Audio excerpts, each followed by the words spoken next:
Kita ke informasi Piala AFF 2024, Saudara. Stadion Manahan Solo, Jawa Tengah diajukan PSSI sebagai markas Timnas Indonesia saat tampil di Piala AFF 2024. Ketua Badan Tim Nasional sekaligus manajer Timnas Indonesia Sumarji bilang, Stadion Manahan telah diajukan sebagai home base Indonesia dalam turnamen Piala AFF.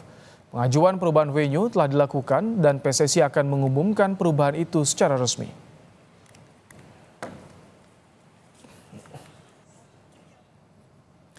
Sumarji menyatakan melalui pesan singkat kepada Kompas TV untuk menunggu rilis resmi PSSI, kami sedang mengajukan perubahan venue dari GBK ke Manahan, mengingat GBK dalam proses perbaikan sampai Maret untuk persiapan kualifikasi Piala Dunia.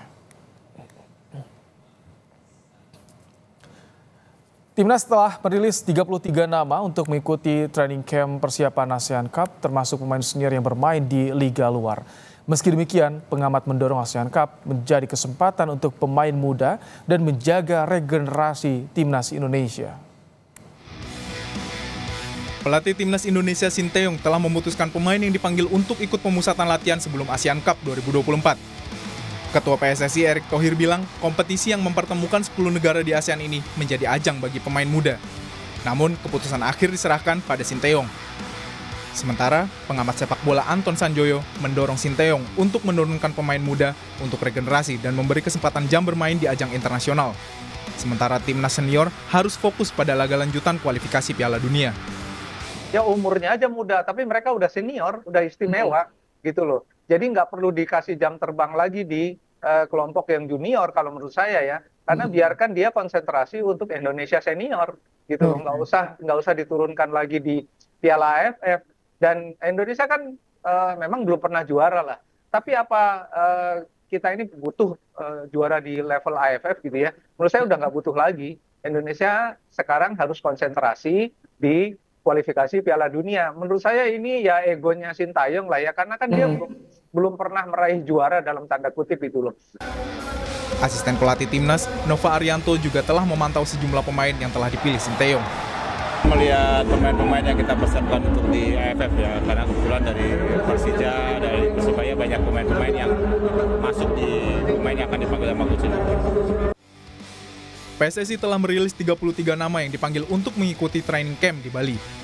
Dari 8 pemain senior, ada 6 pemain yang berkarir di kompetisi luar negeri turut dipanggil. Seperti Asnawi Mangkualam yang bermain di Port FC, Pratama Arhan pemain Suwon FC, dan Justin Hapner yang main di klub Inggris Wolverhampton Wanderers U21. Pemain lainnya adalah Rafael Strijk yang bermain di Brisbane Roar, Marcelino Ferdinand yang main di Oxford United Inggris, dan Ivar Jenner dari FC Utrecht. PSSI menjadwalkan training camp para pemain untuk ASEAN Cup atau lebih dikenal dengan Piala AFF ini pada pekan ini sebelum tandang ke markas Myanmar. Tim Liputan, Kompas TV.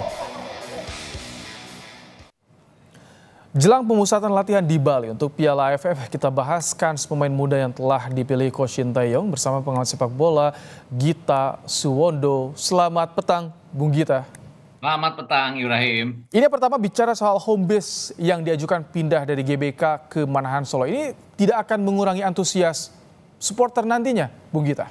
Ya harusnya sih tidak ya, karena saya melihat acuannya tahun lalu di November 2023 pada saat World Cup Under 17 digelar di Solo dan juga di Surabaya saat itu. Di Surabaya memang ada timnas, tapi di Solo kan tidak ada timnas sama sekali bermain di sana. Itu isinya Jerman, Prancis Under 17, finalnya juga antara Jerman Under 17 dan Prancis Under 17. Tapi antusias penontonnya juga luar biasa. Dan kalau saya lihat 28.000 kapasitas Manahan ini dianggap yang memenuhi syarat bagi PSSI untuk bisa memenuhi stadion, untuk bisa menjual tiket mereka. Saya yakin juga tiket AFF tidak akan semahal tiket dari kualifikasi Piala Dunia putaran ketiga ya. Ini mungkin alasannya kenapa pindah ke Manahan juga. Di samping GBK toh sedang dipersiapkan untuk Maret.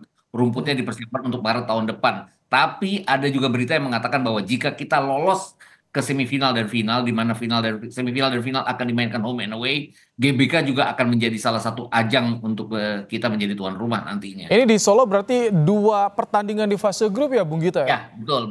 Dua pertandingan di fase grup. Yang pertama nanti tanggal 12 pada saat kita menjamu Laos.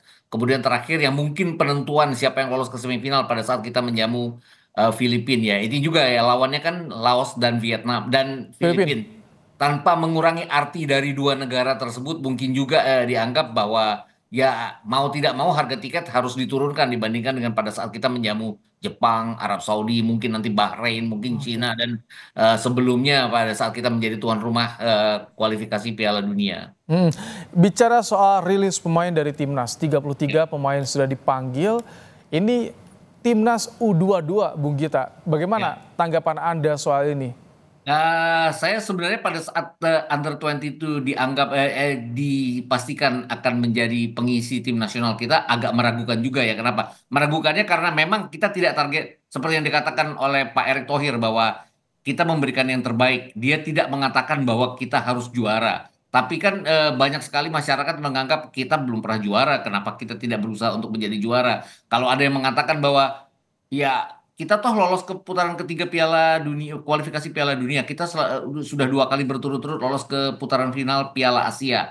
Tapi apa salahnya kita meniru Vietnam dan Thailand untuk menjadi juara AFF? Nah, dengan Under 22 ini kan peluangnya agak berkurang ya kalau saya lihat. Tapi kemudian Sintayong kan memasukkan 6 nama yang sudah menjadi pengisi timnas senior ya.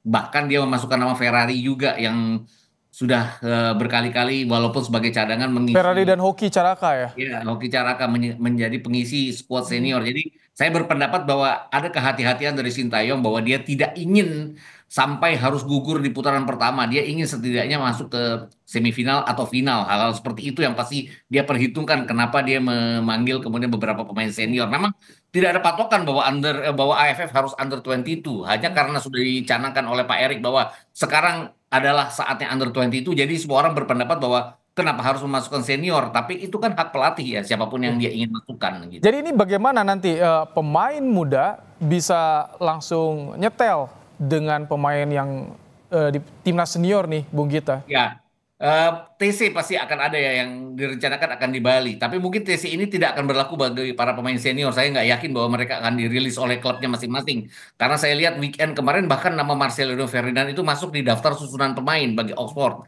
Walaupun tidak dimainkan. Juga nama-nama yang sudah bermain di Eropa. Bahkan kalau saya lihat juga Rafael Struijk yang sekarang bermain di Liga Australia juga pasti akan sulit untuk bisa dipanggil untuk TC jangka panjang. Tapi saya pikir juga ini keahlian dari Sintayong untuk bisa memoles pemainnya. Dan yang harus diingat adalah satu, mungkin lawan Laos tidak terlalu bermasalah bagi kita, tapi tandang ke Myanmar akan selalu sulit dengan beberapa pemain Under 22 ini. Kemudian satu lagi, tandang ke Vietnam juga pasti akan menjadi masalah. Dan pada saat kita menjamu Filipina di bulan Agustus ya, kalau nggak salah ya, kemarin Agustus, pada saat kualifikasi putaran kedua Piala Dunia pun kita kerepotan hanya menang 2-0. Itu pun gol datang dari skill individu Tom Hae dan juga kejelian dari Rizky Ridho. Jadi saya pikir itu pemain-pemain yang sudah punya pengalaman. Ini kan pemain-pemain yang pasti levelnya di bawah Filipina. Kenapa? Filipina walau gimana pun bukan Filipina tahun yang lalu kan, mereka juga punya kemampuan untuk merepotkan kita pada saat kita tampil dengan para pemain. Kalau tadi dengan berbagai perhitungan yang tadi Anda sampaikan, sebetulnya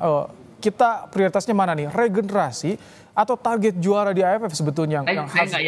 Saya nggak yakin target juara. Saya pikir ini untuk regenerasi, untuk siapa yang nanti akan terpilih. Karena tahun depan kan ada SEA Games, itu Under 23 jelas. Kemudian ada Piala Asia Under 23 juga. Ini pasti sudah tidak bisa memakai beberapa pemain yang kemarin sampai lolos ke semifinal Piala Asia Under 23. Jadi pemain-pemain inilah yang nantinya akan diusahakan untuk bisa bermain cukup baik untuk bersaing dengan saingan-saingan kita di Asia nanti pada saat Piala Asia Under 23 atau SEA Games nanti tahun 2025. Oke, terima kasih Bung Gita Suwondo untuk ulasannya di program Kompas Petang sore hari ini. Setelah Hakim Tunggal Pengadilan Negeri Jakarta Selatan Tumpanuli Marbun menolak permohonan pra-peradilan mantan Menteri Perdagangan Thomas Lembong.